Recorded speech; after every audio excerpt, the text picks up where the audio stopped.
Hello, everyone. This is Jessie with Don't Burn the Cookies podcast. And today I am here with my friend Sam. We're actually going to talk about having a sober lifestyle and the different sobriety programs that we both went through ourselves. We figure this is a topic that a lot of people just have questions about. How does it work? Where do I start? And what is it like being on the other side of sobriety? And we're just here to kind of answer those questions and give you our feedback of our experiences. And I think one thing unique about us, other than we're friends, and so we support each other through this journey, is we actually go through two different sobriety programs. So yours is a little bit more faith-based, where mine's is secular.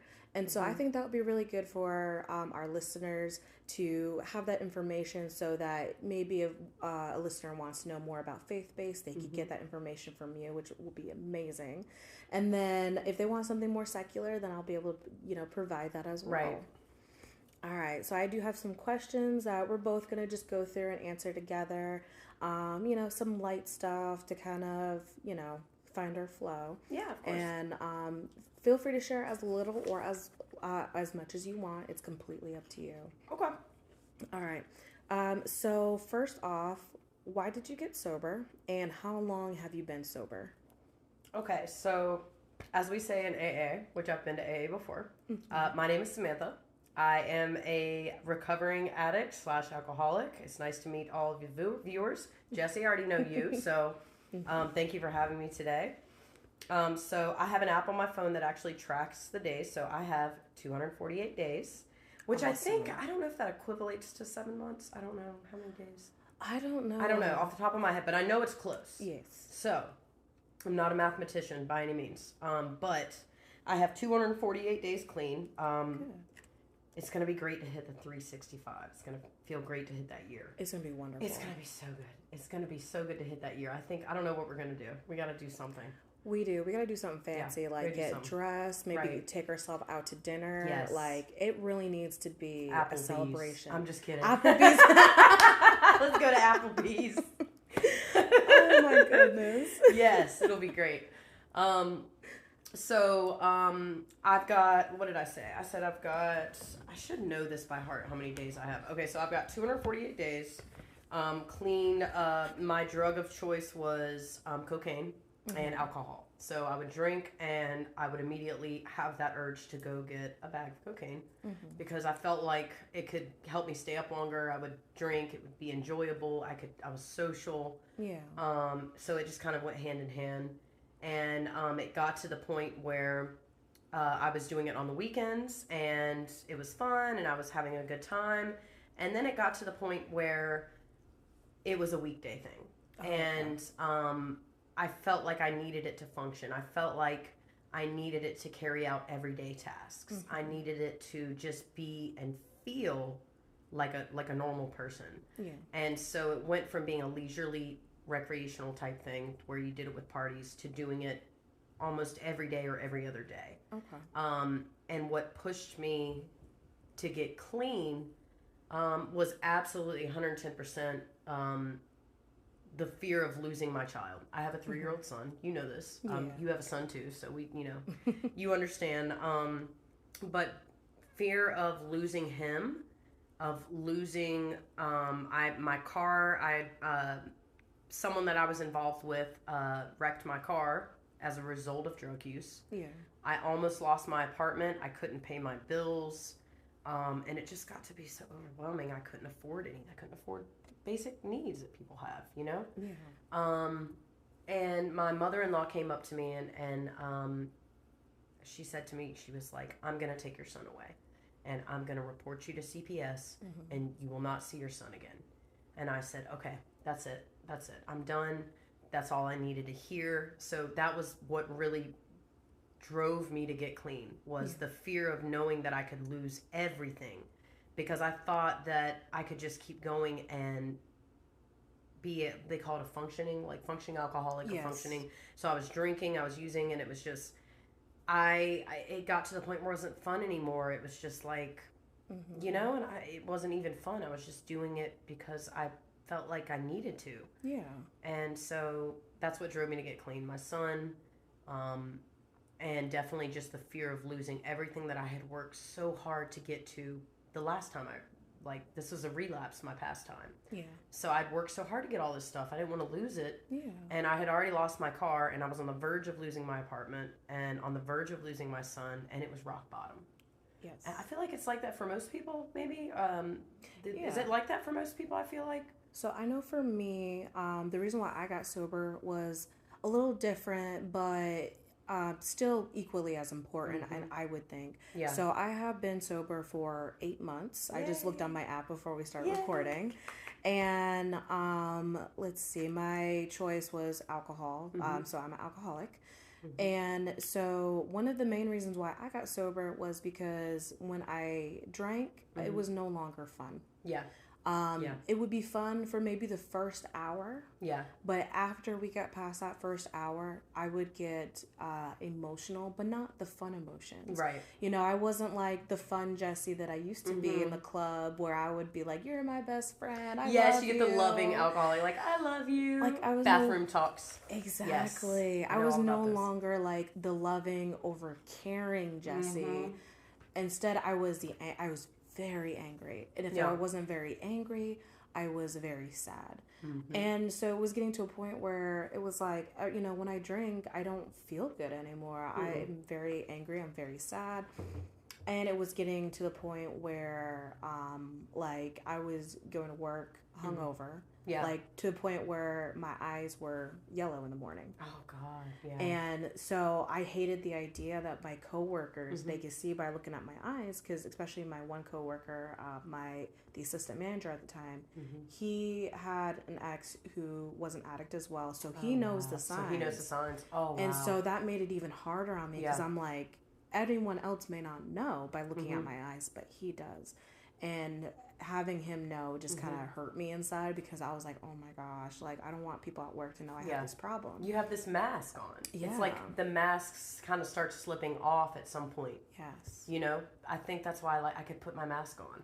And when I was using or drinking, it was like, I thought that, I was like, oh, I've made it in life. This is who I am. Yes. And then that mask started slipping off. I feel like that's how I would define it, I guess. Yeah. Yeah, in a way, the fluctuation of emotions got to be too much. It was too much. Yeah, it was too much. Exactly. And I think a lot of contributors that made my emotions like go that way when I drank was, of course, I have major anxiety disorder, major depression disorder, and post-traumatic stress disorder. Oh, absolutely, yeah. So I have a trifecta. It enhances that. And it made all of that worse. Completely worse. There was one night, this was probably a month before I was able to successfully stay sober for more than 2 weeks.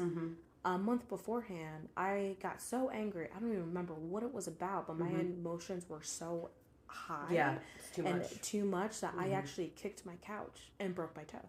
Oh, God. Yeah, I've been there. Something like that. Yeah. And so I was like, okay, we need to pump the brakes. We need to do something else. Like, and I don't know what it is. And so I reached out. We'll get into that portion later. But yeah, so that was kind of why I got sober. And I also realized, you know, same with, you know, having a kid. With my son. How did that affect you as with your son? So it didn't affect him negatively at all, even if I drank around him, because I didn't let him see the negative emotions. Usually, negative emotions came out at 3 o'clock in the morning, like after he went to bed. Right. Yeah. That's how it was with me. Yeah. And so for me, it was more of being raised mostly in like the foster care system. I didn't want him to become another statistic. Yeah. I didn't want to be another statistic where I could potentially lose custody of him as well. Right. And so, especially with all the stuff that I have on the back end, you know, it wouldn't be a shock if I just became an absolute lush and lost my child, lost everything because of all my past in the back end with foster care. I'm just bringing those issues from your childhood to adulthood. Do you feel like that contributed to your alcoholism? It's like you felt like that was your way to cope with. I don't think undealt issues. You feel like I don't think if that's too personal. You're fine. Yeah. I don't think it contributed to them at all per se, because I worked on that and I've been healing from that. That's good. But it was definitely a motivator, because it's like, what am I doing? Yeah. Like my biological mom and dad did this, and look at where it ended up with me. Right. I ended up in foster care for most of my life. Mm-hmm. My parents lost their rights. My dad, he actually ran off to Texas and was gone from the law. So of course his rights were gone. Right. Yeah. So it's just like, I don't want to do that to my son. I don't want to do it to my kid. Did you ever picture? I know I'm asking all the questions. No, you're good. Did you ever picture, like, when I was younger, we had like what's called the DARE program, where people would come in and talk to us about drugs, and it was like, you know, it was like in the 90s. So I'm 32, so this was like in the millennials, like elementary school. They'd be like, "Don't do drugs, kids." Well, we all let him down. You know, we all let him down. We, you know, like yes. I never set out with the intention, like, when I grow up, I'm gonna do this. You know, and so do you feel like whenever you started drinking, that it would get to that point, or did you feel like you could control it? Did you set out with the intention, like, I'm going to keep drinking, or was it just like, okay, we're having fun, and it turned into feeling like it had to be an everyday or every other day type thing? Yeah, so it was becoming an everyday thing. Okay. Where I had to at least I was able to curb it down to where I was having at least like 3 drinks a day. Yeah. But also in one sitting. And then sometimes I would cheat and skip a meal. Yeah, that's it. Yeah. And so then that also makes it so you have more of the effects. You have more of the effects. Nothing on your stomach. Even though I had it under control, I didn't have it under control because I would eat a piece of bread, by the way. Before I came in, I was like, I'm going to the club tonight. I need to eat something. So I would eat like a piece of bread. I'm like, oh, this will be fun. Yeah. You know, and then after that, I would just, I'd bring crackers to the bar with me. Oh. So that it could soak up some of the alcohol. See, I used to do that when I had a healthier relationship with alcohol. But as it got worse and worse, I started skipping meals. Yep. Not drinking as much water during the day. Like, it was escalates. getting to a point where I was doing too many loopholes. Or even when I limited myself to 3 drinks. It's a job. It's like a job. I'm like, this is a full-time job, just trying to like manage this. So it was. I'm proud of you. I think that's amazing. Girl, I'm proud of you too. Like, we're doing it. We're doing it. We're doing the girl. thing, and we are succeeding. I love it. All right, let's see. How did you find your sobriety program? So, I have been in a number of sobriety programs. Okay. I have been attempting to get clean. So I started the first time around. I tried to get clean when I was about 24. I'm 32 now. Oh, wow. I've been in, 3 rehabs and 5 detoxes. I've wore the grippy socks. I know all about the grippy socks. Oh, wow. Okay, we love those here. Okay, I think I have a pair in my room somewhere. And then there's those little sandals they give you in the psych ward. So I was in the psych ward with other people. I slept in the padded room. It was great. Yeah, everybody was loud and I was like, I'm going to go to the padded room and sleep in there. We didn't get sandals when I went. Well, but I also didn't go to rehab. I went to a psychiatric hold. You didn't get sandals? They didn't give you the... No, they give us the grippy socks, but they didn't give us sandals in the psychiatric hold. Really? The black ones? What? I don't know. They're the best. That was also in Omaha, so maybe it's like it's different. Different. Like the federal or state government funds it differently. Like, we'll give them sandals this year. You know? Yeah, and plus I had like TRICARE too, and like the military and government healthcare insurance. They're stingy. Yeah. So maybe I just didn't get them because they're like, you have TRICARE. Oh yeah, no, we don't want to. Yeah, no sandals for you. No sandals. Yeah, we had this shower, dude. I remember I was taking a shower. This is my first detox, and you would have to press the button. And then it would shut off. And you have to press the button. And it would go for a certain amount of time. I was like, God, this is bullshit. But they called me, I have a funny story. Okay? Okay. Best moment of my life happened in detox. It was my first time going to detox, right? And I was already scared. This was like, I'd never been in here. And it was like a type of place where when you signed yourself in, you could not sign yourself out. Oh, okay. Oh, yeah. There was a girl on the phone with her lawyer there. Like, hey, can you get me out of here? Like, she was trying to get out of there. Once you sign yourself in, you cannot sign yourself out. You cannot go AMA, against medical advice. Okay. Some places have AMA where you can leave voluntarily. So it's more of like a willpower thing. Like, you've got to keep it going. But they had a cafeteria area there. And they gave us our plates and we all sat down. Yeah. Well, there was a girl sitting next to me. On the next table, across from me, and she was crying, like, in front of everybody. I don't know what she had been through. It was none of my business what she had been through. And she was just bawling. She was just, like, you could see it, whatever she had been through. Everybody in there is not there just because, like, oh, yeah, we're having a good time. They're there for psychiatric reasons, drug detox, things like that. People, whatever they're going through, they're going there because they're going through something heavy. Yes. So she was crying, and I don't know if you know the song. Lean on me when you're not strong. Yes. So, girl, I don't know what in me decided to do this. But I started singing. I said, lean on me when you're not strong. And some guy chipped in next to me, and I'll be your friend. And everybody joined in. I'll help you carry. We were all looking at her, and we were all like singing "Lean on Me," dude. Oh, and it was like, I'm about to cry because it was like the best moment of my life. Like, and we were like, she started smiling. Like, I know I'm like getting emotional, but it was the best thing. It was like Forrest Gump when he goes and hugs Jenny and Forrest Gump. You know what I mean? It was like that moment where it was like, yeah, you know what I mean? It was like I cheered this girl up, and in a way, I think that's why these programs work, because it's like addicts helping each other and alcoholics helping each other, because we know. My sponsor in AA, she used to call them earth people. Like, people that aren't addicts and alcoholics, they're called earth people. You know what I mean? Like, they don't relate to us at all. You know what I mean? They don't know what it's like to cross that threshold of existence where everything is just crazy. So yeah, just the fact that we were able to make an impact on that girl, and we all chipped in together. It's the best moment of my life. That is going beautiful. to detox. Yeah, so I've been to a couple detoxes. I've been to treatment centers, and I feel like it's done a lot for me. I've been to outpatient and inpatient detoxes, and this past go round was outpatient. I completed an outpatient program, so it was good. It was really good. Good. Yeah. Oh wow, that is awesome. For me, I end up finding my sobriety program. So I do my program through the TSC. Sober Faction, which is with the Satanic Temple, so it's more secular in general.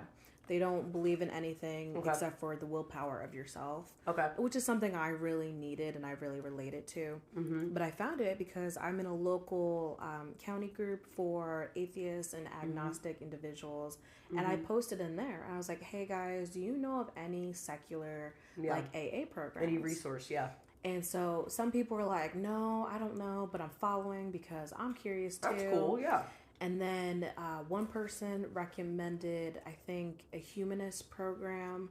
And then another one recommended the Satanic Temple. And so what drew me to that one versus the humanist, because they're both secular at the end of the day, was the Satanic Temple. They have online virtual meetings, like COVID with everything going on. Perfect. Yeah. So you could, and they have it all throughout the entire week. Like I think every single day there's either a minimum of one meeting. Sometimes there's more meetings in one day, but it's all online. It's all online. I love that. That's good. That's good. And so that's what really drew me to it. And so I was like, okay, I'm gonna go with this one. There's no excuses. You do it virtually. So what's your excuse? Plus, if you're shy and you don't feel like showing your face in public, and you can turn your camera off and you can just talk. Or just listen to other people. That makes a difference. Yeah. Exactly. There's a little more privacy to it because, just like with an in-person AA meeting, you could slip in the back and then slip out before it's over. Slip out, yeah. But being online, it's a lot more private. So you don't have to worry about slipping in and out. You could just sit there and listen just like you can with a regular AA in person. I love that. So that's how I found my program. And for people with busy schedules. Oh, it's flexible. That's good. Especially with the way I overload my schedule. I'm always working on a project you are. You are always doing something. I'm like, I need to be like her. She's productive. She's contributing to society. That's great. Overproductive. I need to slow the fuck down. I love it. So it works with that too. You know, if you have a crazy hectic schedule, it works for that as well. There's sometimes where even though you're not supposed to, I won't participate, but I'll listen to the meetings on like the car ride home from work, and that's one thing I like about it. And it's anonymous too. It's completely anonymous. Completely anonymous. So say like you think of people that have stature, people that have stature in the I don't know what that noise was. I hope it was a car backfiring. That was okay. I don't know. That's weird. So people that have stature or celebrities or just anybody, a government official, someone that's got that stature that doesn't want their name to be attached to alcoholism or addiction can find that in your program. I love that. Absolutely. You know what I mean? You could turn your camera off. You can use a different name. Yeah. You have that flexibility. So if you're scared to come forth because of, oh, well, I know that's so-and-so, you know, he's our government official, or he's a police officer, or a firefighter, or whoever, someone that's got an important title and ranking that someone knows about, and somebody in the Army, somebody in the Navy, someone in the military.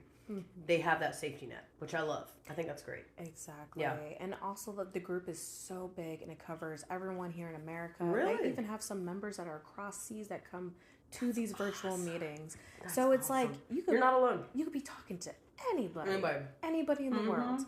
And I think that's such a beautiful thing. Yeah. That's that. awesome. That is awesome, girl.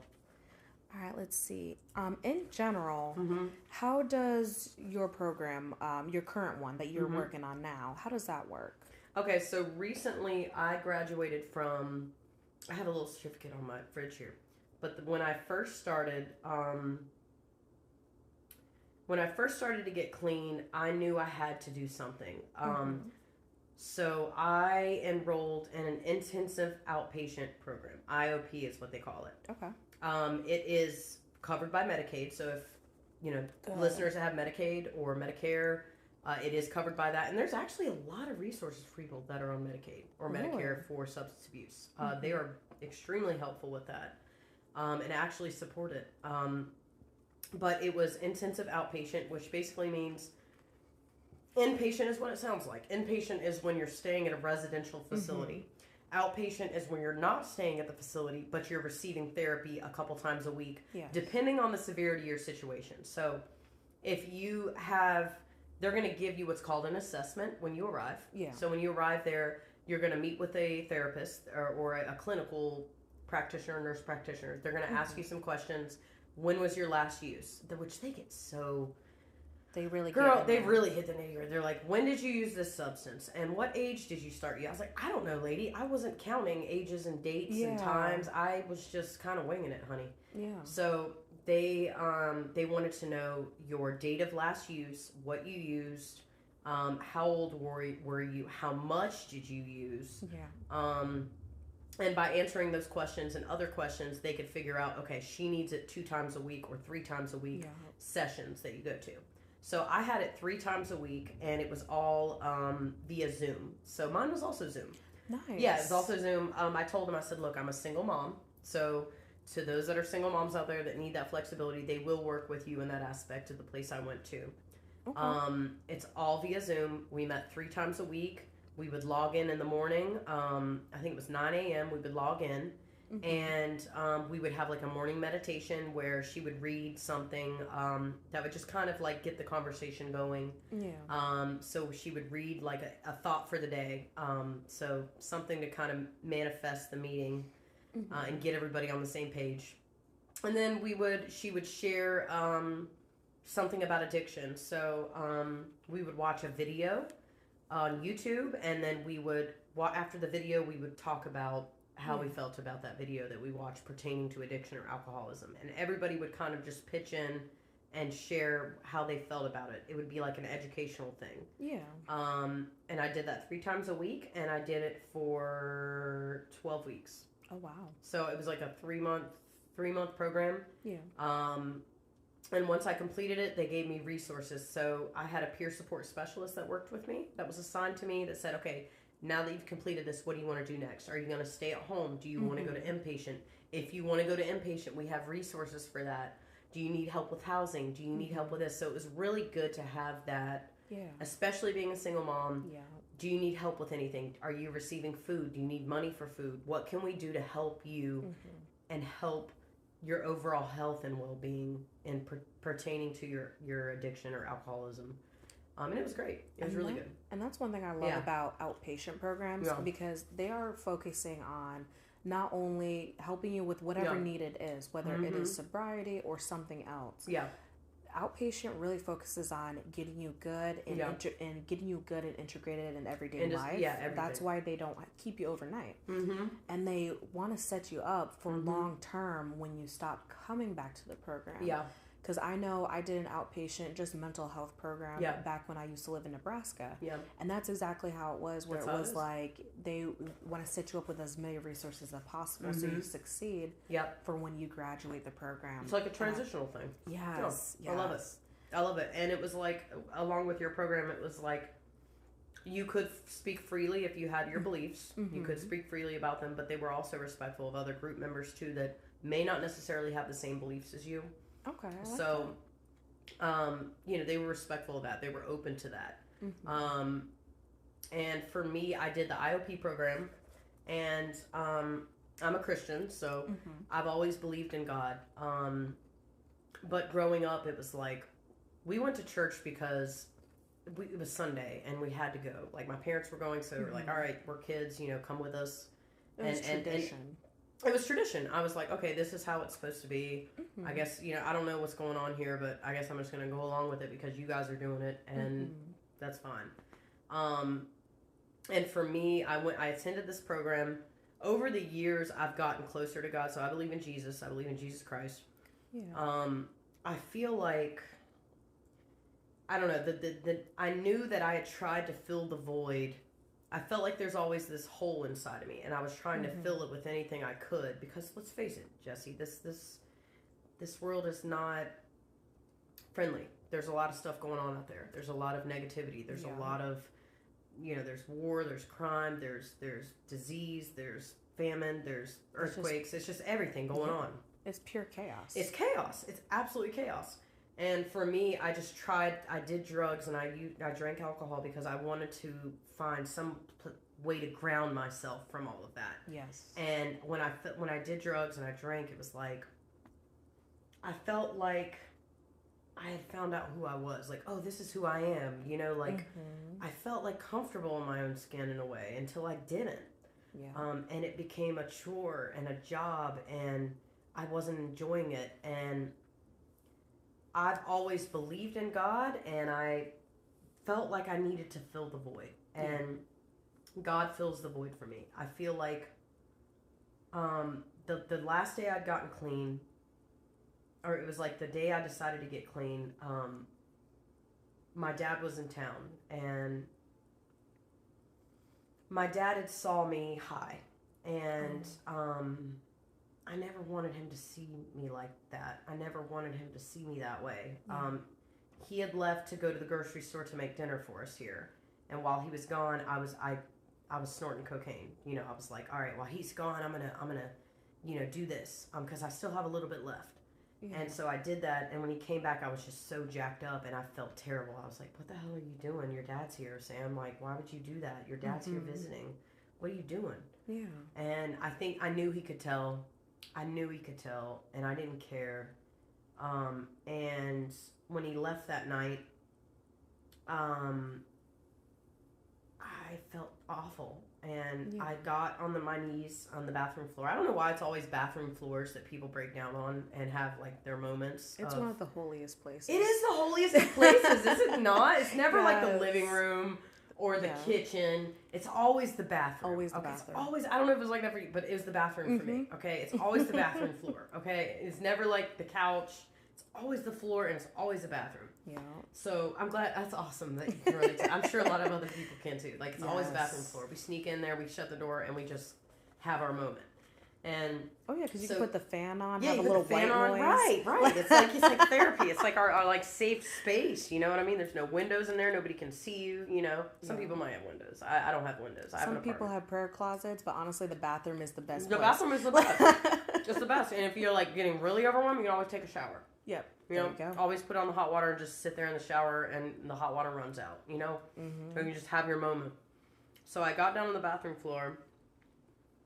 I looked up, I held my hands out, I said, God, if you are here, I need you to take this from me. I cannot do this. I've tried doing this on my own.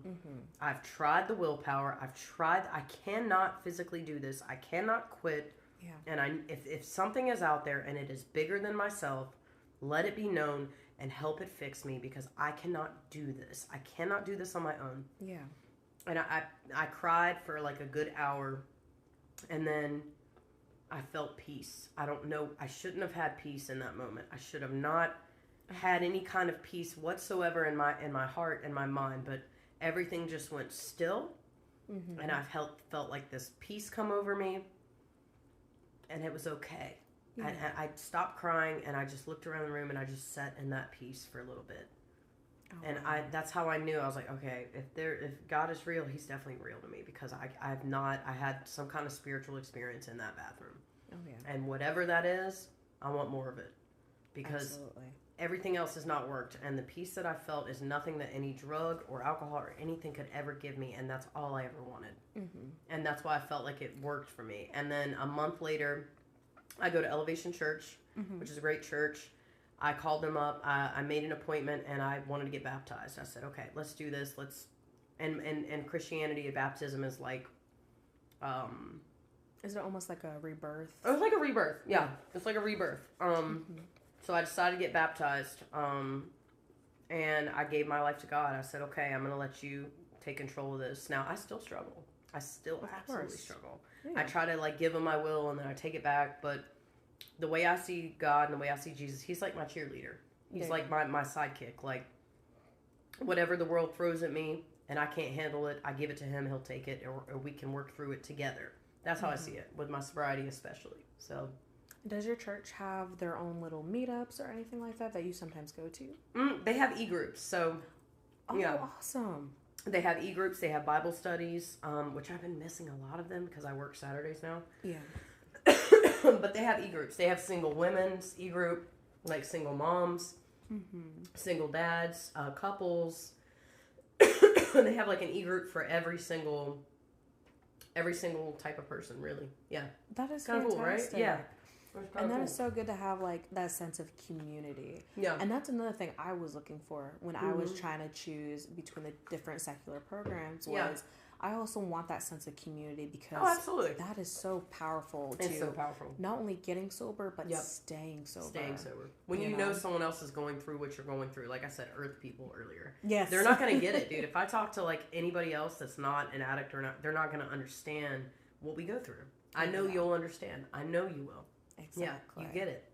Oh, it's good. I love that. I love it. I love it. Let's see, my program, generally how it works, it is not as step-by-step as your outpatient program was. It's a little bit more, I would say a little bit more laissez-faire in a way. Yeah. And it's more about you have to do the work yourself. Yeah. So in a way, in that aspect, I don't recommend it for all people. Yeah. But for some people, certainly, it would work. So generally how their program works is they will give you like a booklet that you could download and you could print it off, or you could just download it to your phone and then, journal in your own journal, to the questions and stuff. That's kind of cool. But they give you kind of like these step-by-step, like worksheets of, okay, how will your sobriety help you? And it really helps you mentally work through like, okay, how is this going to change your life? How is it going to help you goal set? How is it going to help you with this problem or that problem in your life? I like that. And you can just journal it out. We did stuff like that too in IOP. It was like, what are your 3 goals? Like, what is your plan to stay sober? One of the worksheets we had to do was like, if you relapse, show me your relapse from start to finish. So you go get it. What happens after that? What do you do? And it's like playing that, what we call it, we call it playing the tape all the way through. Yeah. So like playing it for, okay, so you got money. Where did you get the money? It's like playing your relapse all the way through of how you would do it start to finish. But it's checking all your behaviors. So exactly. Then if it happens again, you're like, hold up. I know what to look for. I know what behaviors to look for. What my triggers are. We call them triggers. Loneliness, huge trigger of mine. I mean, kind of. Yeah, kind of. Yeah. And then another thing I like about their workbook program is they do have like rituals in there that are optional. You don't have to do them. And I think they kind of put it in there more so because a lot of the members of that community do come from a background of faith at one point in their lives. Yeah. And I think they do it in a way as, because some people do crave tradition. Yeah. But since they don't believe in whatever faith they came from, they're like, well, what do I fill that tradition spot in? Oh, that's good. Yeah. And so they basically provide these cute little rituals that you could do while you're journaling too. Yeah. to replace those rituals that you might have been missing out of because you left whatever church, temple, or religion that you came from. Yeah. And so I like that too. I don't do it personally because I'm like, not about it, but I do journal with the worksheets, and I do use the worksheets and like work through the steps, and That's so cool. And I do also, they have their own little tenets for sobriety that's different than the overarching temple. Yeah. And I wish I brought my notebook so I can just read one for you. But like, I also will, before I journal, I will read through the tenets for sobriety. Yeah. And be like, all right, kind of like, almost like, all right, this is how we start, Yeah. Typically with a work page, you start by writing your name. I start with reading the tenets of sobriety. I like that. Yeah, that's cool. Yes. Very cool. So that's what I like. And neat. every now and then on the Zoom, they will go through the steps. Yeah. It'll take, of course, several weeks to get through all of them on certain meetings, and not all the meetings, but on certain ones, they'll go through it so that if you do need help, you could just follow along with the Zoom meetings. It's like the way to gauge everything, like gauge your progress with everything. Yes. Oh, that's kind of neat. And I love it. And then, similar to like how they did at your outpatient program, they'll sometimes have specific topics for specific meetings. Yes. And, sometimes there'll be a reading that you could read independently before the meeting, or they'll read it during the meeting. And you guys just kind of give your opinion and how it relates to you and your own, sobriety path. Everybody's background is different, but everybody shares that one similarity. Yeah. And they can see it from different viewpoints, but ultimately it's all connected to the source, and I love that. That's cool. Absolutely. I love that. All right, let's see. I think we kind of hit this a little bit during our conversation, but I'll just throw it out there anyway. Yeah. What do you like most about your program? Like, what's your favorite thing? Favorite thing about my program? Well, I'm trying to think. Favorite thing about my program? I think just watching the people that I've seen come into the program and see how they progress. You know what I mean? It's kind of neat to see everybody else's I see, I don't, and then people see mine. I'm like, I don't even see it, but you see it, Yeah. And just getting to know people. And I got to know a girl in my program, and she had, we had all logged off of Zoom, and before we logged off, she said, Sam, can you stay behind? I want to ask you something. I said, okay, sure. So she's like, can I have your number? Because, I know we're not supposed to do that, because I don't think we can ask, I don't know if, she's like, I'm not sure if it's allowed, but you seem like you're doing really well, and what did you do? And it was this girl's like first time. She was an alcoholic. It was her first time getting clean, and her family drinks. Everybody in her family drinks. Yeah. And she said, can I reach out to you if I'm struggling? And it was just neat to hear, like, I felt important. I was like, wow, like, I'm here to help somebody. Yeah. And in helping that person, I'm helping myself. Yes. And it ties back to what I was saying about, religion. So in religion, it tells me, like, love one another as I've loved you. That's what Jesus said. Like, love one another as I've loved you. So helping and loving other people, like, helps me in a way. Because I get that, like, oh, wow, I really may have helped them. And she said, Sam, thank you for talking to me. Like, I was really struggling, and I thought I was going to have to go out and drink, and I didn't, and it's because of you, and I appreciate your help. Oh, and it was just, like, really cool to hear that, like, that's what it's all about. And I love that. I love that about my program. I think it's great that people can have this safe space where they support each other, and you can see the progress of other people, but helping. I think that was the biggest part of my program, because, like, I'm getting out of my head by helping others. I hate living in my head, dude. Like, I live up there, man. I got like a studio up there, man. I got, like, you know what I'm saying? Like, I just hang out up there. So it's nice to get out and be able to help other people, because it gets me out of who I am and my own problems. Yeah. And I think that's what it's about too, Absolutely. Yeah. That was good. I think one thing I love the most about my program, I love how warm and welcoming, kind of like a hug, that my program is. People like, so it reminds me of when I used to go to church before I graduated high school. I went to a Methodist church down in Indian Trail. Okay. And the first time we went to that church, it was like unlike any other church experience I had. It was good. That? Like, as soon as you walk in the door, people are like, welcome, we're so glad you're here, Oh, like love hugging that. you. Yes. And that's how it was going every Sunday. That's how it should be. Yeah. And so that's one thing I really love about this program. It's a similar vibe. It's a similar feel where it's like, welcome. It's so warm. Take you as you are, man. We'll come as you are. Exactly. Come as you are. And then along with that, they don't focus just on, so say, alcoholism or narcotics or this drug or that drug. Yeah. They are there to help you with whatever your addiction is. I love that. So they have a variety. So you have like sex addicts, you have alcoholism, you have addiction, you have different. Okay, that's cool. Even behavioral based addictions, like mental health. So like one problem I have that I have been working on, I've been doing really really good at. I'm so proud of is I forgot the technical term for it, but it's a diagnosis where you have problems with picking your skin. Yeah. So even like behavioral based addictions, that's considered a behavioral addiction. Yeah, it's a tick. It's like a tick. Yeah. Yes. Yeah. So even behavioral based, like sex addiction, even pornography.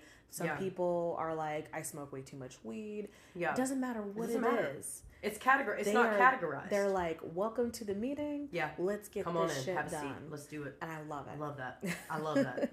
Because it's all really the same, like, it's all the same monkey on your back, really. It really is. I mean, it's all the same ism, if you want to call it. I don't know what the term I'm trying to use is, but you get what I'm saying. It's like all the same.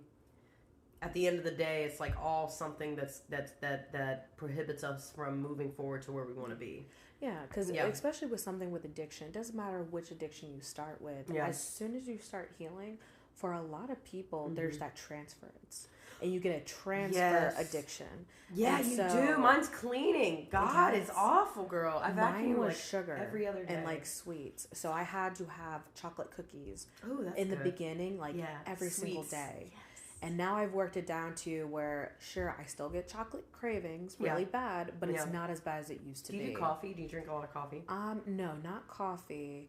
And that root beer. Root beer. You did have root beer because of root beer floats. Girl. That was awesome. I was drinking. That was so weird that I mentioned that. That was so weird. Girl, I was drinking like a case of root beer. That's awesome.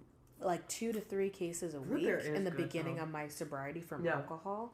2 to 3 cases of root beer, not diet. Yeah. Just straight up sugary root beer awesome. A week. Cream soda, just root beer. And now I'm down to, if I do drink a soda, it's only diet. So I'm finally kicking that transference, like addiction that comes with it.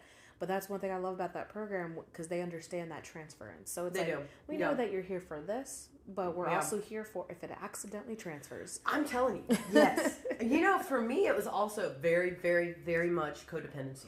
Very good. I'm a people pleaser, so I love to please people. As I mentioned earlier, I love to help people. But like I learned in rehab too, like people pleasing is a form of codependency. So I can't I learned a lot of the reasons why I am an addict and an alcoholic is actually a result of deeper issues that I hadn't worked out, and I didn't know that. Okay. And codependency was one of them. So I'm working on saying no. I'm working on boundaries, especially with the baby daddy. Yes. You know all about that. I talk about him all the time. So, learning to set boundaries, healthy boundaries from others, and learning how to do that. That program helped me with that too. That's excellent. That's amazing. They said, Sam, all you have to say is, I'm not comfortable with that. And we did an exercise where she asked me something, and I was like, I had to say it, and I was like, I'm not comfortable.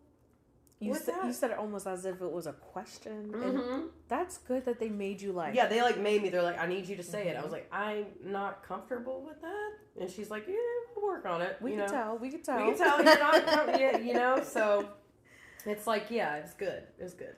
Oh, yeah. I love that. Let's see. What are some goals that you made with help from your program? Goals that I made. Definitely, when I started off, I did not have a car. Okay. I did not have a vehicle. Someone that I was involved with wrecked my car because of drugs. And I had no vehicle. I had no means of getting around except for public transportation, which public transportation is awesome. I mean, I got to know everybody on the bus. It was great. It was good, and it was inexpensive, $1.50. It's like you can go anywhere. You just got to walk a little bit, put some music on, deal with it. So the goal for me, number one, was being able to obtain a car. Number two, being able to get a job. So I had to start finding jobs that would work with my time, the times I had my son, and a schedule with my son's father, because we co-parent. So I had to say, okay, what are the days I don't have my son? What are the days I do have them? And what are the days that he needs off and, that he can have them? So I had to find something like that. So number one was a car. Number two was, number one was a job, then a car. And then number three for me was being able to afford rent and being able to put money in a savings account for myself. Okay. So modes of transportation, housing, and work. Those were my three goals. I know they're basic, but no, I mean, it's really, you started from the bottom. Like you said earlier, you really hit rock bottom in a way that, granted, like, I haven't experienced, but you really had to pull yourself up. I did. I absolutely pull yourself up from the very bottom and start over. I did. Yeah. And you did it. I did it, dude. I got a car. I have an apartment. Like, I paid my rent. I'm planning on paying it this month. Yeah. I have money in a savings account. Yes. I just can't believe it, man. It's awesome. Like, it's so good. And Christmas came around. I had a really amazing thing happen Christmas. I told you about it. I called the city of Concord, and I was budgeting. I'm learning about money right now. How to budget money. How to work with money. How to save money. Like, okay, what can I put aside for bills? What needs to be in savings? And what can I spend? So it's like, my therapist at IOP or in my program said, you're learning the new normal. Yes. You're redefining the new normal for yourself. And the goals tied into that. It's like, how can I recreate this new life? That's why the baptism was like a big part of me, because it was like a rebirth for me. It was like, all right, that old part of me is gone. I'm not that person anymore. Let's do a rebirth. Let's give our life to God. Let's go ahead and start full clean slate. You know what I'm saying? Let's forget about it. Like, let's move forward. What's the first order of business? And the first thing was the baptism and treatment. Let's get myself right first. Let's clean away the hedges. Let's do what we need to do, and then let's get to work. Like, and as a mom too, I think every mom has this in them. It's like that feeling like, I've got to do what I got to do, and I don't have a choice because I've got someone to look after. Yes. I can't not do this. I have to do this. You have to. He's depending on me. Absolutely. My kid is depending on me. If I don't do any of this, he's going to suffer from that. So that was my driving force with everything, was my son.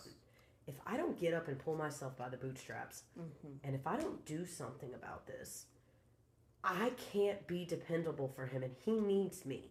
He needs me to keep going. Whenever I was an addict, and the reason why I went to so many rehabs, Jessie, was because it was just me at that time. I did not, my mom lives in Florida, my dad lives in Maryland. I was chilling here by myself. I didn't have anybody to answer to. I didn't have any obligations.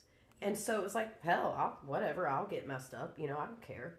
Now it's different. When you have a kid, it's way different. Every mom has this. It's the same power that these these moms that just have their kids come back with the newborn babies are now running on 2 hours of sleep. Whatever and still feed their kid, make sure their diapers changed, make sure everything's taken care of. They're in bed asleep. It's like that driving force that all mothers have. That's what's keeping me going too. And you know what I mean? You have it. Yes, absolutely. It's the reason these women run off 2 hours of sleep. It's the reason why we get up at 7 a.m. and throw Coco Melon on the TV and we just push through it because you have no choice. I don't have a choice. I have to. I do not have a choice in this. I have to keep going. Absolutely. My son needs me. I have to keep going. And that's it. There is nothing. That's it. Yeah, it's like the first question you asked me. Like, he's the reason. Absolutely. Yeah. I know with my program, the biggest goal, and I say this is the biggest goal because this is what really projected me forward to not only getting sober, but staying sober. The problem I was having for the longest time was I couldn't stay sober for more than 2 to 3 weeks. I could be sober up to the 2 week and sometimes the 3 week mark. But after that, it was over and the clock started again. Was it like a binge after that, or was it like, all right, I'll just do it? It was a binge, and it would sometimes last a day. or sometimes it would last several days. And then I would have to restart the clock. Did you feel like, well, I'm already in it now, so might as well just...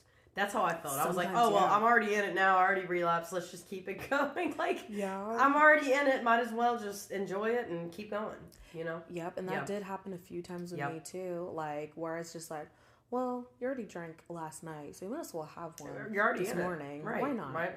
Why not? Know? Yeah, that's how it was. And so they were able to really help me stick to that goal because in the beginning, my goal was to get to 1 month. Yeah. And they really helped me get to that 1 month mark. Yeah. And then after the 1 month, I was like, okay, let's do one more month. Yeah. And, you know, they really helped me get through that. And it took a long time. Mm-hmm. I was in the program for, I would say, a year. Yeah. And it took, before I actually was able to stay sober. So it took a lot of time. Yeah. And it took a lot of work. And kind of like how you were saying with your baptism, one of the things I did was cutting off my hair. Oh, I love that. And so I did it for two different reasons. The main reason was because with my drinking and with my depressive episodes, I wasn't taking care of my hair anymore. Yeah. And it was getting tangled. Well, you just don't care, you know? You're like, yeah, whatever. And so, and that was becoming a huge problem especially because with my hair, I have very thick textured hair. And so it's not like it's straight or even wavy where it's like, okay, the detangling process is relatively easy if you let it go. Like, no, the detangle process when I finally got to it was even worse. You need to detox your hair, you know? Exactly. Yeah. Like, I would detangle the hair, and by the time I fully detangled it, I would have enough hair to make a wig. Oh, wow. Because it would be that bad. Yeah. And so that's one of the reasons why I cut it off was because I wasn't taking care of it. But also in the back of my mind, I was like, I need a clean slate. Yeah. You know, this isn't helping my sobriety either. And it's not helping my everyday life. It's not helping my confidence. No. And so I was like, cut it off. Like, I had this voice in the back of my head that was like, cut it the fuck off. Just cut it the fuck off. It's done. It's done. Yeah. And even as I sat there in the bathroom shaving my head, like I could just feel like with each buzz, with each cut, and it getting shorter and shorter. Yes. I could feel like it just, like whatever bad funk. I feel like hair does hold some kind of energy. Yes. I feel like it does. Why do you think women want to change their hair after a breakup? Exactly. You know, if they dye it red, it's really bad. You know what I mean? That's what I dyed my hair when I first got clean. I did. Oh, really? I did. I got a girl. Okay, so not only did I dye my hair, I got bangs. Nice. So my friend calls me and she's like, "Hey, what are you doing?" I'm like, "Well, I just dyed my hair and I got bangs." She said, Are you okay?" I was like, "Yeah, I'm fine. It's gonna be fine. They're gonna look great. You know, it's gonna be fine because bangs are serious. Like you gotta wait till they grow out. I'm still waiting for them to grow out right now." But it was like I agree. Hair. I don't know. I think it's like that with most women. It's like we got to change our hair. I don't know what it is. The more traumatic it is, the more it has traumatic, to change. The more it has to change. Yes. So I just completely shaved it off, and my hair has been growing back out since then. And I want to say it's like 4 inches long now. It and it's good. cute, but I don't wear it out too much. I like it though. I saw it. I saw your pictures the other night with your husband. That was a wig. Oh, was it? I don't know, but it looked good. It was frizzed out because I got all sweaty from because we were axe throwing. I know. I saw it. You guys got the middle, like whatever you got, bullseye. I was like, hell yeah, they got a bullseye. They took a picture. Yes, and since that was a human hair wig, it frizzes and reacts to the environment just like real hair does because it's real hair. Yeah. Oh my gosh. That was fun. But yeah, that's you know, one way that my program helped was just helping me get to that month, helping me get to the second month. Yeah. And then once I got to the second month, it was just like training wheels were off. Yeah. Like I didn't have to think about it anymore. That's awesome. And that was the best feeling of. I remember one day I was in my apartment. I don't know what I was doing, probably cleaning or talking to my husband or my kid. I don't know. But I realized I haven't thought about it. Yeah. And I haven't thought about how I was struggling to stay sober for the first time. Yes. And I was just... It's like, wow, you did that. It was an amazing feeling. You did. And like, I think it helps too, like the first month or so can be that really... that first week or two is the hardest, you know?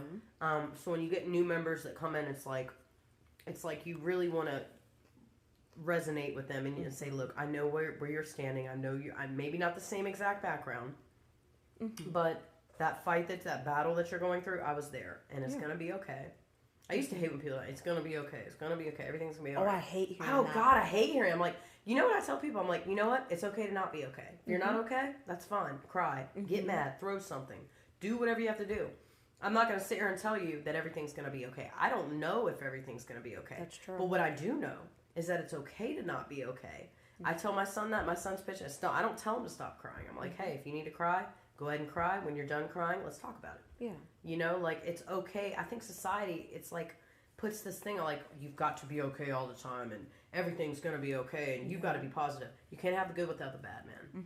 And you've got to, it's okay to not be okay. And I always tell people this. Yes. Do what you need to do to process what you're going through right now. Whatever you need to feel, feelings aren't facts, okay? Number one. That's true. Feelings are not facts.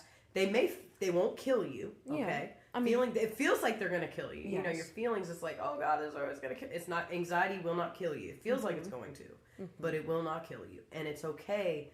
Just don't fight that emotion. Just let it flow. Let yourself feel it. It will pass, Yes. okay? But you need to let yourself feel and react to what you're going through. Like, just let it flow, man. That's why, you know.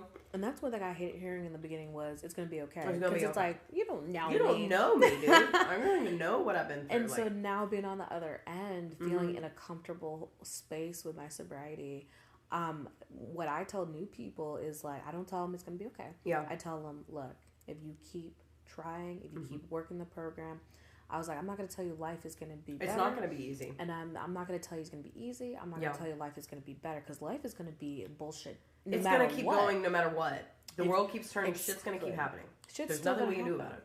But if you're dealing with a situation sober, it does make it just a little bit easier. Yeah. And that's what we're looking for. You know, the ibuprofen to your pain. Yes. It doesn't knock it all out. It doesn't knock it all out. But it takes off the edge. It takes the edge off. And that's what we're trying to do is take off the edge. Take off the edge. That's it. That's what I'm saying. And I love that.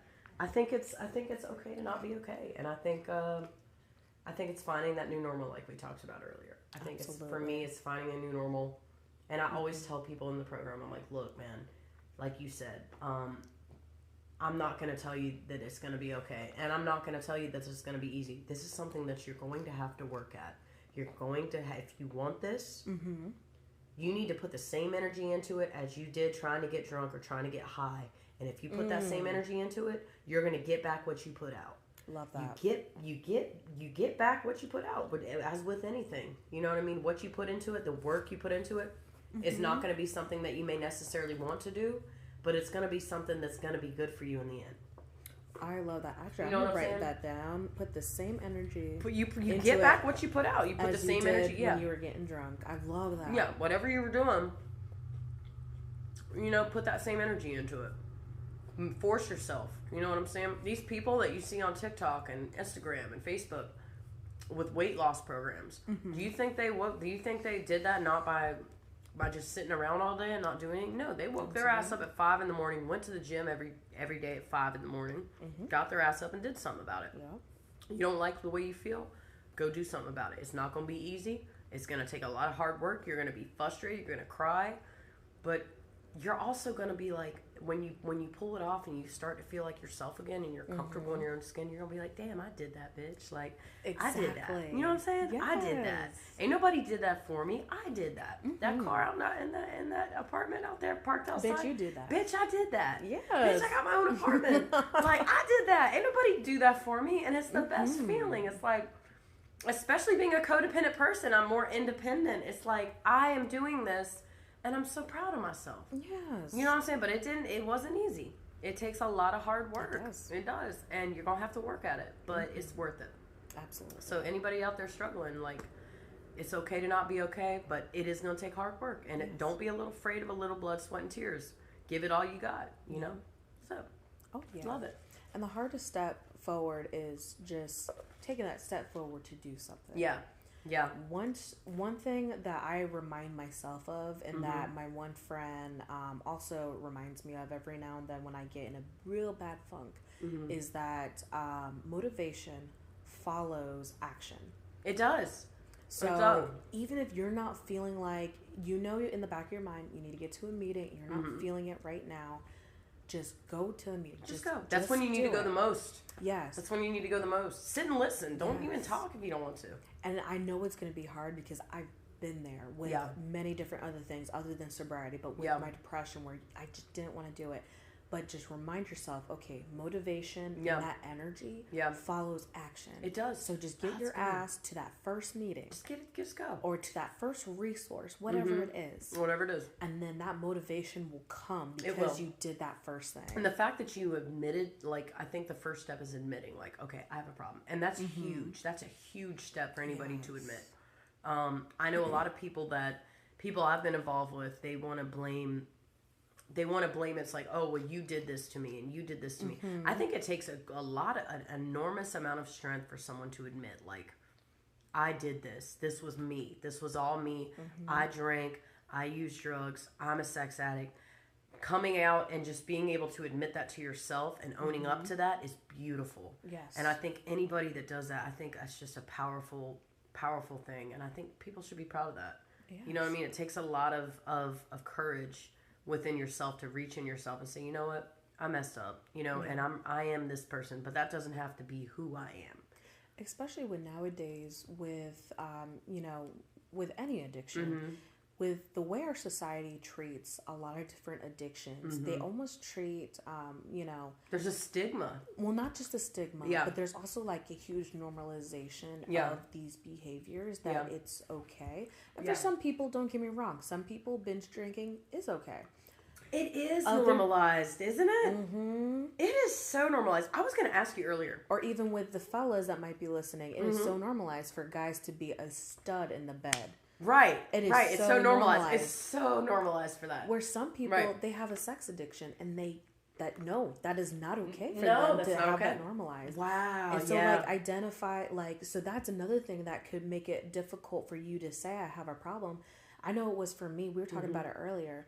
So me, with my drinking, I was a bougie drinker. Yeah. I was a top shelf girl. I was a wine girl. Okay. You know, I was like, if that's not in this kind of glass that's specified for this alcohol, I'm not drinking it.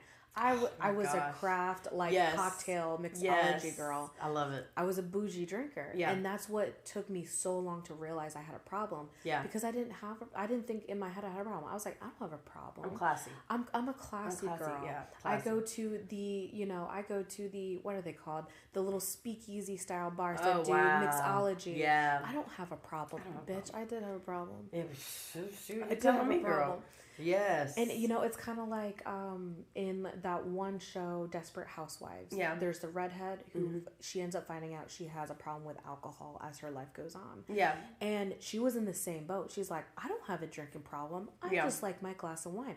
I'm just a classy lady. I was in the same... Or it's just. Yes. Right. And I was in the same boat. Yeah. And for other people, like, for instance, with sex addiction, some people are like, oh, no, I don't have a problem with this.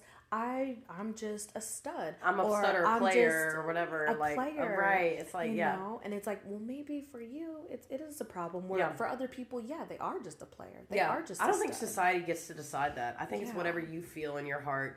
If you feel like your personal experience with it defines that, then that's what it should be. Don't let society tell you, oh, well, this is this and this is that. Yeah. You know what I mean? Because it is kind of normalized. It's like everything. Like they're having... I mean, I wanted to have alcohol at my son's baby shower. I was like, yeah, we'll drink. Oh, I had alcohol at my baby shower. Yeah, I don't know. I didn't know if that was like I was supposed to, but I was like, you know what, fuck it. It's I'm okay with it. Yeah. I was okay with it. Yeah. Because I wanted everyone to have a good time. And I didn't want everyone to be awkward. Yeah. So I was okay with it. If you got remarried to Dom and you guys had like a new wedding service, would you have alcohol there? For the sake of everybody else. That's hard to say now that I'm sober. Yeah. That's what I'm saying. Like, where is that guideline for that? So it would depend on where I'm at with my sober journey. Yeah, that's true. So, like, right now, say we were having, I don't know, a vow renewal ceremony. Yeah. So say we're having that tomorrow. Yeah. Probably not. Yeah. I would probably, if I did have alcohol, I would definitely hire extra. I would pay a little extra for, like, wait staff to clear those tables so that there's not a drink. There's not anything laying around. I would also pay them extra to not give me a drink. Yes. If you see me, knock it out of do whatever you have to do. Yes, and I would even designate maybe 2 extra people that aren't wait staff just to make sure no one gives me a drink. So I like that. I would probably do that if I had a ceremony tomorrow. Yeah. That's probably what I would do because I still want everyone else to have a good time. Have a good time, yeah. But I'm not at the point where I could trust myself without that support. Yeah.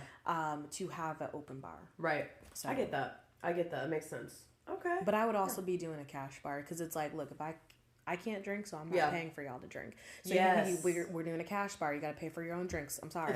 Period. Like, that's it. I mean, just saying. I wonder too, like for alcoholics, because I've thought about this too. I've been to AA meetings and NA meetings and everything. As an addict, and you're an alcoholic, I'm an addict, but I did drink too. Mm-hmm. I can't imagine how it must feel. Because it's legal, right? It's everywhere. It's everywhere. I could go to a store right here and get it. I mean, it's 2 minutes away from me. Mm-hmm. How does it feel being an alcoholic and having that readily accessible? I mean, it's readily accessible anywhere as long as you show them your driver's license. For me, the substances that I would using, I would have to call Joe Schmo, call him up, text him, hey man, you got anything? You'd have to work. I'd really have to work for that. How does it feel? And how does that feel being an alcoholic, having it available everywhere? I was an alcoholic, but not in like as much as I liked other things. Yeah. How does that feel as in recovery or just as an alcoholic, just having it so readily available everywhere? So it is hard. Does it make it harder for you? It is certainly hard. I never thought about that. Yeah. But I do so when I first moved here in North Carolina, I didn't like some of the strictness around alcohol sales that they had here in the state. Yeah. Compared to where I moved from Nebraska. Yeah. In Nebraska, you do your grocery shopping, grab your beer, wine, and liquor. Wow. It's like that in Florida too. My mom, yeah. Yep. And so it wasn't a problem then because that was back when I was still happy drunk and I was a good drunk. I wasn't a bad drunk and needed to get help. And so I think some of those regulations in our state, it did help a lot because I would have to go out of my way for liquor. Yeah. But then I just jumped even deeper into the wine. And I would maybe drink a wine that was harder or a higher alcohol percentage. So it kind of defeated the purpose, and it didn't matter at the end. It didn't matter. Yeah. Yeah. But it is a lot harder. So in the beginning of me trying to get sober, when I was still failing at the 2-week and 3-week mark, one thing I couldn't walk down the aisle where the pizza rolls are because that's where the beer and wine are. Oh, it's a trigger. It's like an immediate, and that's like something in our brain scientifically that happens. A smell, a taste, a sound, a song. Like your brain automatically, like from a scientific standpoint, triggers that part of your brain that's like, oh, okay, I've heard this. And it attaches. I forget what it's called. We learned about it too. Seeing addiction and alcoholism from a scientific point of view, like the reaction in our brain, what physically happens. Exactly. That's kind of neat. And so one thing that I did that I learned on accident, because after the pandemic kind of ruined a lot of my social skills and my confidence of being in public. Yeah, it does, and it made it really hard. I started to have social anxiety in public because of the pandemic. Even like going grocery shopping was a chore. So one thing I learned during that phase before I got sober was if I have like an earbud in, it helps me get through the grocery store. It does. Oh, I like that. And so that's one thing I would do to walk past the like the beer and wine aisle, especially here in Food Line, because I don't really shop at Walmart because it's too crowded. I hate Walmart. It doesn't work for me. I hate Walmart. But for Food Line here, because they put the beer and wine towards the back of the aisle. They do. Yep. And they have the magazines towards the front. I could walk through the front and I'll be fine.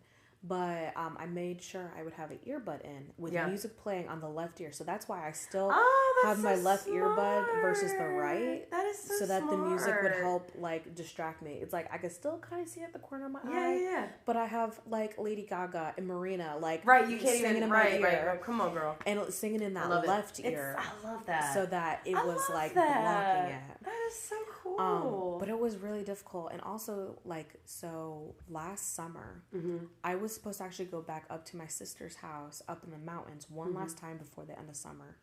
And I could not go.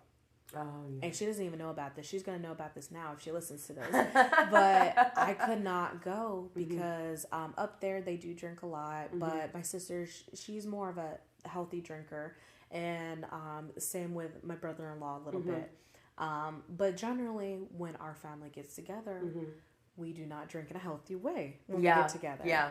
And so that affected that because I really wanted to go back up last summer and see her again. And I was like, I can't. Because I can't get to 3 weeks sober, so I can't go up there right now. And that was really hard on me. Look at you. Look, but I'm so proud of you, though. You set a boundary. It was hard. You should be really proud of yourself for that. It was so hard. The fact that you can know that and recognize it, like I mentioned earlier, amazing. I think that's great. And I think it sounds like they're supportive too of you too. So like if you didn't come, would they be like completely supportive of that? Would they be like, okay, we understand? Yes. Did you tell them why, or did you tell them just like, no? Oh God, I feel bad. I feel like I'm no. I didn't tell them nothing. Okay. I was just kind of like, oh, I forgot, ha ha ha. Because I am very forgetful, and they know this. So I just blamed it on my forgetfulness at the time. Yeah. Because at the time, no one knew I was trying to get sober.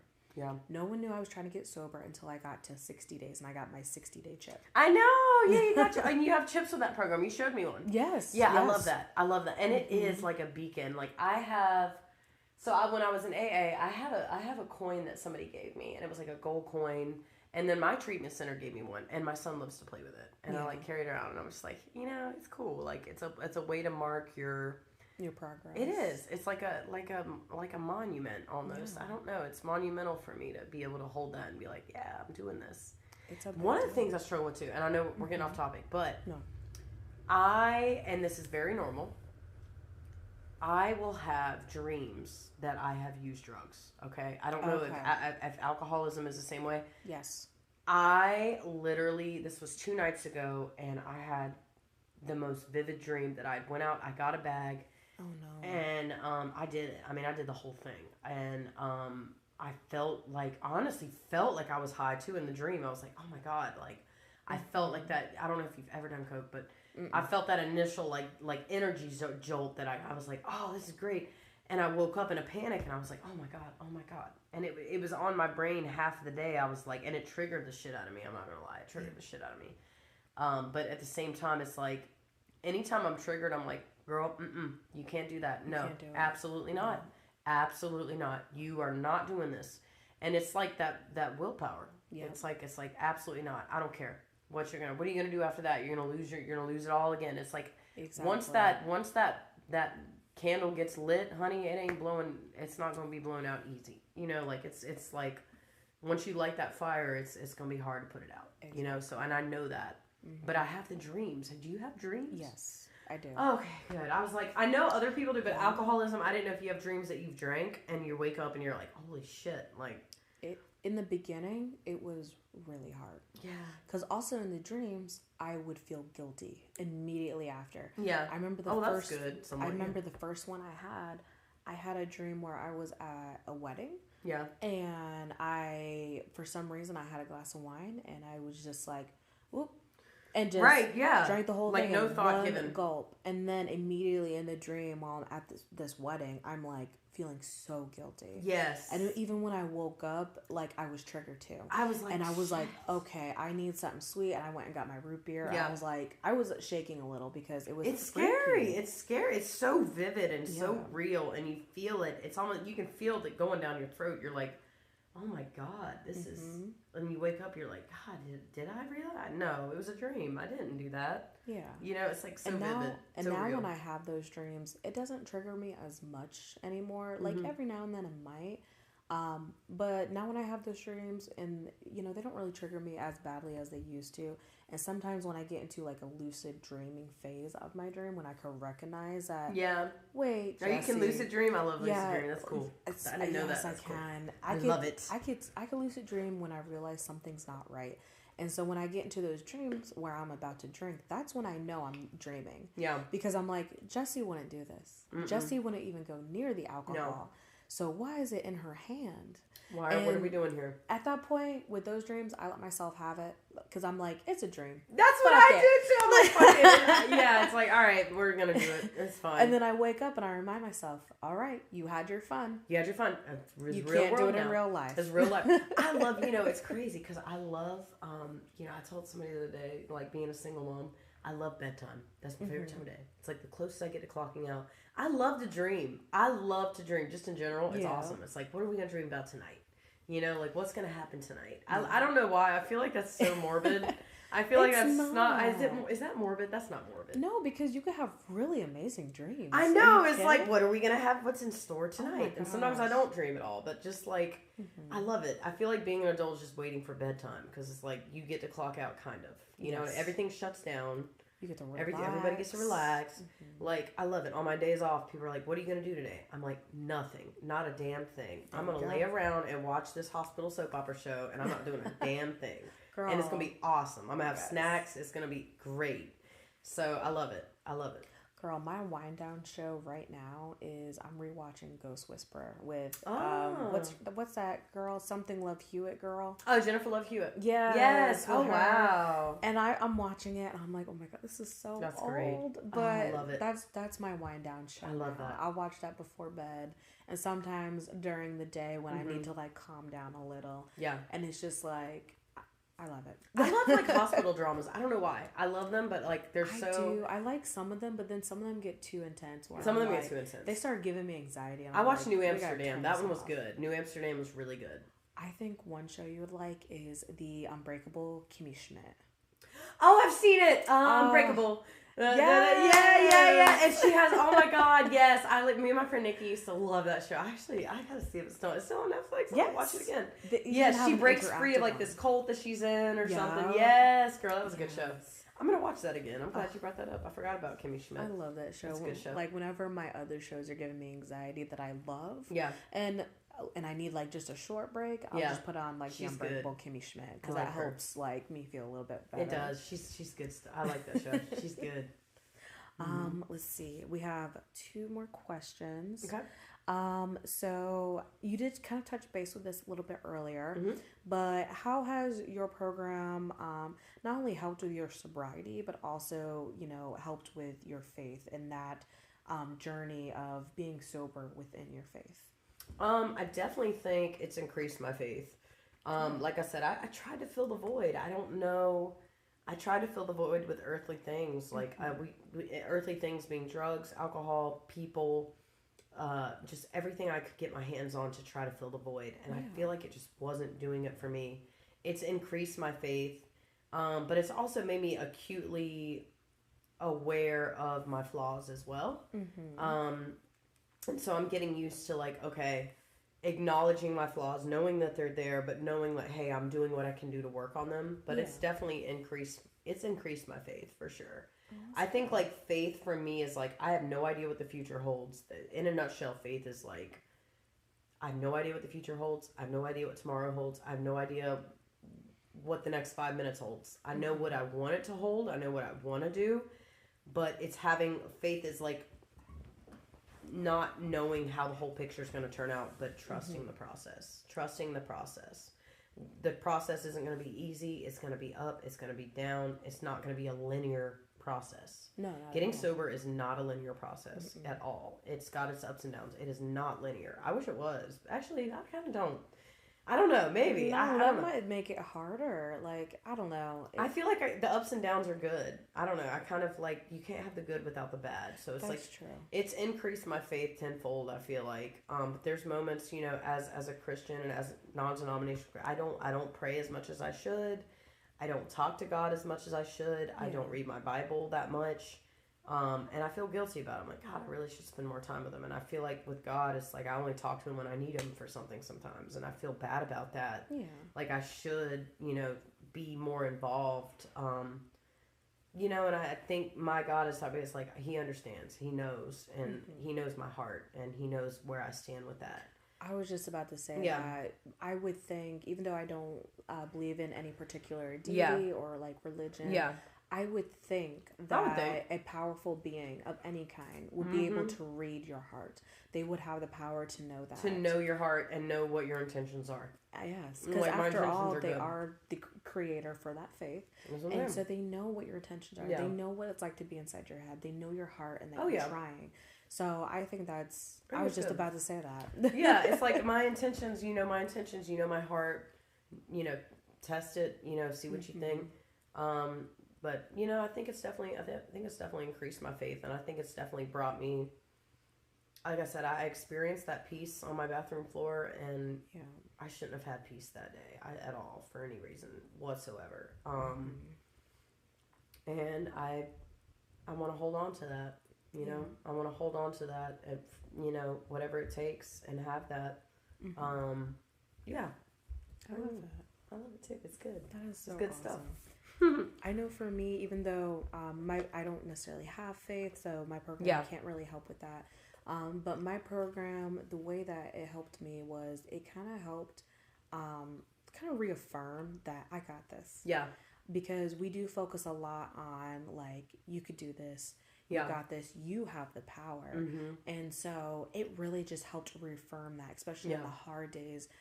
Like they have a saying in the sober faction, you know, they say, "Hail you."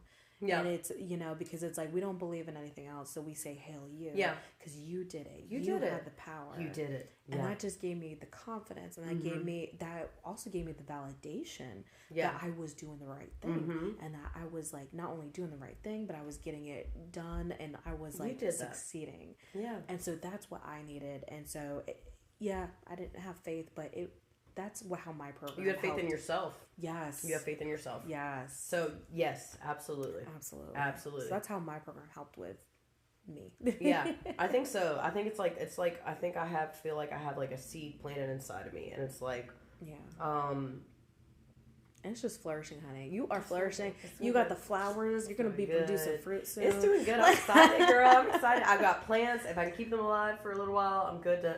Now, we can't get a cat anymore because we have restrictions here now. We they have the animal restrictions. But if I can keep these plants alive for a year, I'll be ready for a relationship.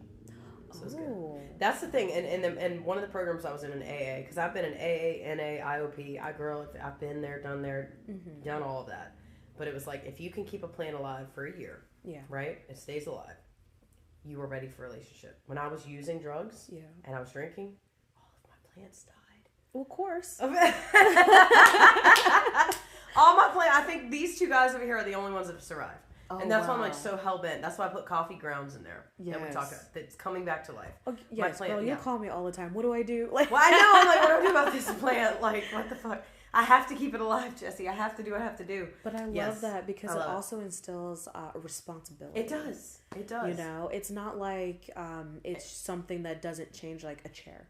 It is something that has needs. Even if the needs are very simple. Yes. And it kind of instills that responsibility so that something bigger like a relationship. Yeah. There's more responsibility in a relationship. And there's more work than taking care of a plant. They are work. It's communication. It's a lot of stuff. So I love And I'm just like ready for that. I think I'm like, I could so easily go out, I could so easily go out, and I'm just scared that if I because I quit drinking, because I quit, using drugs, I don't want to replace that with another human being and go out and have a bunch of sex and like give myself away to a bunch of men and not. I want it to be something sacred. I want to value it. I want it to be something that's good for me, someone that's good for me, and I'm willing to hold on until I find that. And in the meantime, I'm going to be in my comfy, cozy pajamas, and I'm going to watch my soap operas and eat my snacks and be alone. And I'm kind of starting to like it. Like, you know what I'm saying? Like, I went somewhere with my son's father the other day. We had to go somewhere together. And I, like, for the first time, I was like, I kind of want to go, like, home by myself. And you guys do your thing. And I'm going to go home. And just enjoy being with you. And I've never felt that. Ever. That was like the first time I was like, I kind of don't want to hang out with you. Like, it was like the weirdest thing. I was like, oh my God, I actually like this. And it wasn't personal. It was just It wasn't personal at all. I wanted to just spend some time with myself. Yes, I wanted to tell him, like, actually, I would love to go on a couple more errands with you guys, but, like, I really don't. I kind of want to just go home and be alone, you know? But, like, the fact that I even had that feeling was, like, growth. I was like, growth. score. Yes. Did it. Yes. I'm so proud of you. I know, right? I've never had that feeling. I was like, I kind of like this. Good. Oh my goodness. Mm-hmm. That is exciting. It's good. All right. And our last question. So what is some advice that you would give to someone who is considering sobriety in their life or just to have a sober lifestyle? So when I say sober lifestyle, I mean, they don't necessarily have a problem, but they just don't want to be involved with what they would consider something that's against a sober lifestyle. So they're more sober curious. Mm-hmm. So there's a lot of people out there who they don't drink because they just simply don't want to. Mm-hmm. So what are some things you would recommend to both a person that's an addict and someone who's just sober curious? So when you say sober curious, what do you mean again? You said like... So like for example, there's people out there who just do not want to drink at all. For instance, my sister-in-law, she does not drink. She is not interested in it. She doesn't even want to sip, not even one time, not even for her birthday. Okay. And it's not because it doesn't stem from a place of I have a drinking problem like it does with me. It's just she has no interest in it. So that's what I mean by sober awesome. curious. I wish I had that problem. Girl. That'd be a great problem. Is that a problem? Don't get me wrong. She still gets her fancy Shirley Temples in a margarita glass. Wow, I like that. That's cool. I'm gonna hang out with her. Just like so she could flex. I like but that. It's all virgins. I love that. Wow, that's awesome. So what is something you would give to, whether it's someone who's sober curious or someone who is not super curious and is trying to get clean? I think for someone that's definitely trying to get clean, it's never too late. It's never too late. And you're worth it. You're absolutely worth it. You're absolutely worth it. If it's something that you have to be ready for it. Mm-hmm. If you're not ready, it's not going to work. You have to want it for yourself. Yes. Don't do it for anybody else but yourself. Absolutely. I am ultimately, my son is my driving force, but I'm doing this for me too because I got tired of it. Yeah. I got tired of trying to fill the void. So if you're out there and you're struggling and you don't know what to do, reach out and ask somebody for help. Mm-hmm. Check your resources. Google's got everything. Google meetings, like your meetings. Google AA, NA. AA stands for Alcoholics Anonymous. NA is for Narcotics Anonymous. Your program is called Sober Faction. Sober Faction. Churches, if you want to go that route too. Look at your healthcare plan too. If you have a current healthcare plan, look at what it covers and go to doctors, providers, things like that. Resources through your current insurance provider. So if you're looking for inpatient or outpatient, but it's got to be something that you want and know that you're capable of it and that you're absolutely worthy.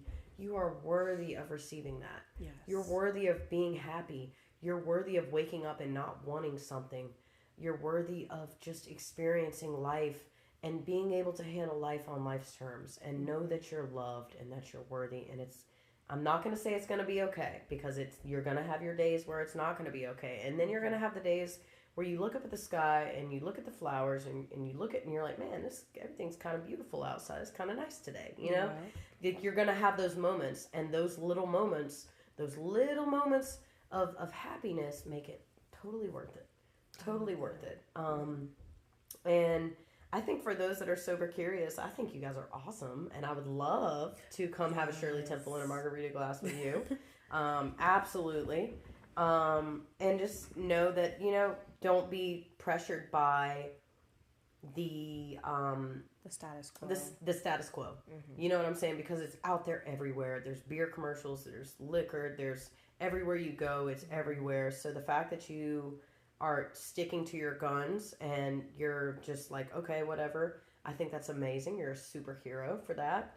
And don't be pressured by societal norms. Yeah. Everybody, it's all these norms that people are pressured by. You get one life to live, okay? Yes. Live it how you see fit, and if you're not happy about it and you're in a place where you're unhappy with it, then have the courage to want better for yourself and know that you're capable of attaining that. Absolutely. And if you feel like you can't do it, there's somebody out there that has experience in doing what you're fighting, and they can help you. You know what I mean? Because they've been in your shoes. I've cried on my bathroom floor. I know this carpet. I've cried on this carpet. This is actually new carpet since my apartment flooded, but I have cried on this carpet since that happened. I've cried in almost every room in this house, I think. Maybe not the dining room connected to the kitchen, but I've cried in this room, the kitchen, the bathroom, Gio's room, and my room, and the shower. Every room. I've cried in it. So it's okay to feel those feels. it's okay to feel the feels. Feel the feelings, man. Let them flow. Put on some music. Music is huge in sobriety. Music is absolutely huge. Yes. I was an emo kid. Okay, I was an absolute emo kid in high school. So the first time I started getting clean, I blasted My Chemical Romance, and I was singing at the top of my lungs. I didn't care what my neighbors thought. I was like, come, and 30 Seconds to Mars. I was like, come break me down, bury me. And the red jumpsuit. Yeah, girl. Yeah, I was like jamming. Dude, I was screaming. I don't care what my neighbors thought. Who cares if you have neighbors? They don't give a shit. You're processing. Process your emotions. Process your feelings. Music, journaling, gardening. Go for a walk outside. Just walk around in a circle outside your neighborhood. And one of the biggest things that helped me. Write down 3 things you're grateful for every day. That's a good 3 things you're gratitude. 3 things you're grateful for every day. They can be anything. They can be absolutely anything. You bought a new variety of Rice Krispies and you're excited to try them. Anything you want it to be, find it. Find it, hold on to that. Hold on to it, whatever it is, big or little. Hold on to that gratitude because that's going to get you out of that funk. Absolutely. Find something to be grateful for. When I am at work, I was a manager at Amazon. I always ask before we started up the shift, I said, hey, you, real quick, 3 things you're grateful for. Let's go. And I would have people get in that mindset. Yeah. Gratitude. We have a lot to be grateful for. I love that. Big and small. Oh, gratitude goes such a long way. Gratitude's huge. Even if it's something small and goofy.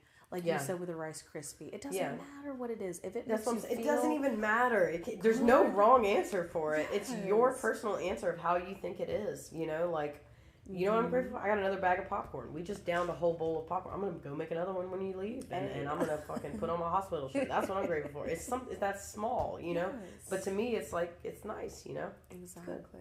Yeah. Oh yeah, because I have those days where our group will ask us, what are some things we're grateful for? Yeah. And there's some days where they're serious, and I'm like, I'm grateful for my home and my child and my husband and this, that, and next thing. And then there's other times during those meetings where I'm like, look, I'm really grateful for these triple chocolate milkshakes. Yes, I tried those Ripples. I had 4 of them this week. They're really good. They are. They're so good. My son wanted one. I was like, they're mine. But there's other days where I go into those meetings and I'm like I'm grateful for QT because they have these delicious brownies, bitch. They do. They do. Their donuts be hitting, girl. When they fresh like that, they be hitting, girl. They got all kinds of stuff. I went to 2 QTs today to try to get my donut. Yeah.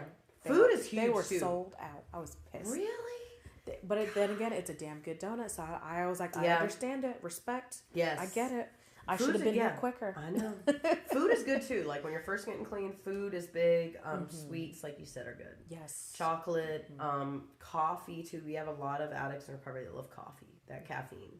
That's and why exercise, at an AA meeting, like in person, there's always cookies and coffee. Your sugar and caffeine. Yeah, even if you don't want to go to the meeting, like I would go to a meeting when I first started getting clean. There was like this, the way they got me to go out was like I didn't have any money at this point, and they were like, "Hey, do you want to go to this meeting?" I was like, "Oh, maybe," and they're like, "Well, we'll take you out to eat afterwards," and I'm like, "Bet you're paying? Bet we'll go. I'll go to the meeting." That's how they got me. I was like, "All right, we're going out to eat. All right, well, do I get to pick the place?" They're like, "Yeah, go ahead." That's how they reeled me in.